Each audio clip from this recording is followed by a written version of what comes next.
आज हाम्रो टपिक रहेछ नेपालको इतिहासबाट पृथ्वीनारायण शाहले एकीकरण अभियानमा कुन ठाउँमा कहिले विजय प्राप्त गर्यो। हुन त धेरै ठाउँमा गरेथ्यो, तर खास गरेर हामीलाई विशेष गरेर यो यति ठाउँ पढ्नुपर्छ। पिएन शाह भन्नाले पृथ्वीनारायण शाह। पृथ्वीनारायण शाहको एकीकरण अभियानमा मुख्य गरेर हामीलाई यो ठाउँहरू पढ्नुपर्ने हुन्छ। जस्तै अब यसलाई हामी इजी भन्दा इजी तरिकाले कसरी पढ्ने हो, त्यसमध्ये केही मुख्य मुख्य ठाउँहरूलाई समेटेका छौँ हामीले र त्यसलाई ट्रिक मार्फत अहिले इजी तरिकाले तपाईहरुलाई 2 मिनेटमै याद गराउनेछौँ। पहिला तपाईहरु यो विचार गर्नुहोस्, यो जति ठाउँ छ यो ठाउँलाई क्रमशः ट्रिक मार्फत बुझ्ने प्रयास गर्नुहोला। जस्तै यसको ट्रिक रहेको छ नुनालाद, काम्की काल, भचौ बी। एकचोटि अझै बुझ्नु होला, नुनालाद, काम्की काल, भचौ बी। अब नु भन्नाले नुवाकोट, ना भन्नाले नालदुम, नुना लाद, ला के नु भन्नाले नुवाकोट, ना भन्नाले नालदुम, ला भन्नाले लामी डाँडा, द भन्नाले दहचोक, का भन्नाले काभ्रे, म भन्नाले मकवानपुर, की भन्नाले कीर्तिपुर। त्यस्तै काल, का भन्नाले कान्तिपुर, ल भन्नाले ललितपुर, भ भन्नाले भक्तपुर, चौ भन्नाले चौदण्डी र बी भन्नाले विजयपुर। अब यसलाई हामी इजी तरिकाले बुझ्ने हो, कुन ठाउँमा कहिले विजय प्राप्त गर्यो। यो डेट पनि हामीलाई अति जरुरी छ। पटक पटक डेट यो चाहिँ सोधिरहेको हुन्छ। अहिले कुनै कुनै ठाउँको हामीलाई पुरै डेट पढ्नुपर्छ, महिना गते समेत। त्यही भएर यो बुझ्ने प्रयास गर्नुहोला। एकचोटि अझै हामीले ठाउँको ट्रिक बुझ्नु पर्यो। नुनालाद, काम्की काल, भचौ बी। नु भन्नाले नुवाकोट हामीले थाहा पायो। अब यसमा यो डेट कसरी याद गर्ने, विद्यार्थीहरूलाई प्राय समस्या हुन्छ यो डेट याद गर्न र सम्झिनको लागि। हामीलाई त यो कुरा थाहा छ, यो जति घटना छ 1800 को घटना छ। कतिको घटना? 1800 को घटना। अब यसबाट हामी ट्रिक मार्फत जस्तै 1801, 1803, 1804, 1811, 1816 यसरी छ। हामी यसलाई यसरी नपढ्ने, यो ट्रिक याद राख्ने र क्रमशः अब पढ्ने। हामी के यो कन्सेप्ट चाहिँ हामीमा हुनु पर्यो। घटना कतिको हो? 1800 को। अब यो डेटलाई हामीले पढ्ने कति? 1, 3, 4, 1, 3, 4, त्यसपछि 11, त्यसपछि 16, त्यसपछि 19, त्यसपछि 22, त्यसपछि 25, फेरि 25, त्यसपछि 26, त्यसपछि 29, त्यसपछि 31। यसरी हामीले इजी तरिकाले पहिला बुझ्नु पर्यो। 1800 लाई कन्सेप्टमा लिने जति घटना छ कहिलेको? 1800 को। तब 1801, 3 यसरी नपढ्ने। 1, 3, 4, 11, 16, 19, 22, 25, 25, 26, 29, 31 यसरी सजिलो तरिकाले हामी बुझ्न सक्छौँ।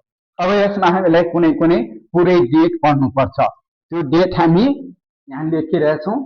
प्राय जसो सोधिरहेको क्वेसन छ यो, पटक पटक सोध्छ यसबाट।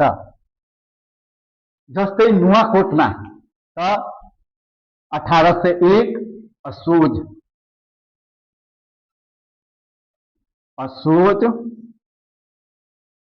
15।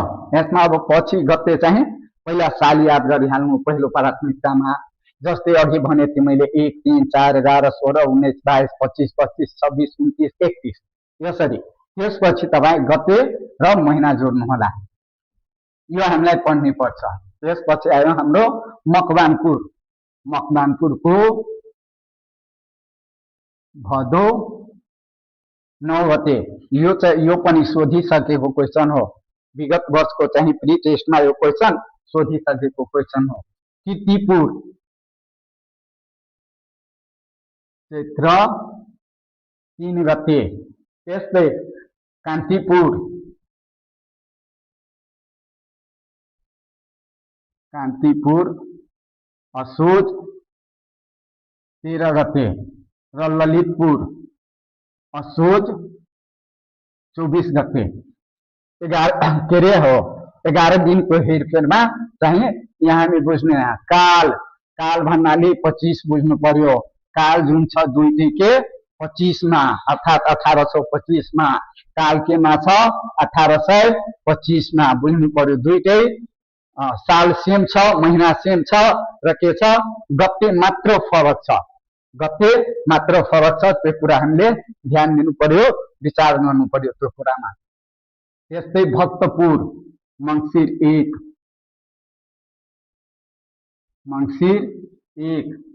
चौदण्डी र विजयपुर। होस्, यति हामीलाई पुरै डेट पढ्नुपर्छ किनभने पटक पटक सोधिसकेको क्वेसन हो।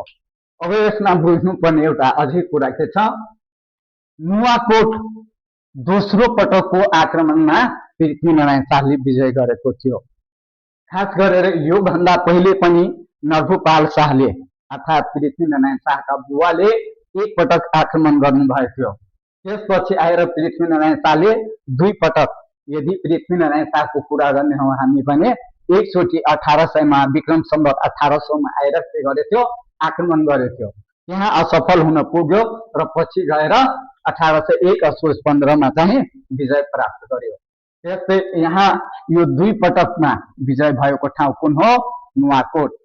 त्यस्तै यसमा एउटा हामीले बुझ्नुपर्ने के हो, कीर्तिपुरमा 3 पटक आक्रमण गरेथ्यो अर्थात तेस्रो पटकको आक्रमणमा विजय प्राप्त गरेथ्यो। पहिलो आक्रमण चाहिँ 1814 मा गरेको थियो, त्यसपछि 1821 मा र 22 मा गएर के भयो थियो विजय प्राप्त गरेथ्यो। कान्तिपुर भन्नाले हालको काठमाडौँ, कीर्तियम सर्टकटमा लेखिरहेछौँ, बुझ्ने प्रयास गर्नुहोला। ललितपुर भन्नाले त्यो समयमा ललितपुरको नाम थियो पाटन, पाटन। यो कुरा बुझिदिनु पर्यो। कहिलेकाहीँ क्वेसन प्रश्न सोधिन्छ कि काजी कालु पाण्डेको निधन कहाँको युद्धमा भएको थियो। काजी कालु पाण्डेको निधन चाहिँ कीर्तिपुरको युद्धमा भएको थियो, जुन चाहिँ 1814 को युद्धमा काजी कालु पाण्डेको निधन भएको थियो र 1821 मा सुर प्रताप अर्थात पृथ्वीनारायण शाहको चाहिँ कान्छो भाइ सुर प्रतापको आँखा फुटेको थियो। हस्त फेरि अर्को टपिकमा हामी भेट हुने नै छौँ। भिडियो साथीहरूलाई पनि सेयर गर्नुहोला र भिडियो मन परेमा एक लाइक र हामीलाई फलो गर्न चाहिँ नबिर्सनुहोला।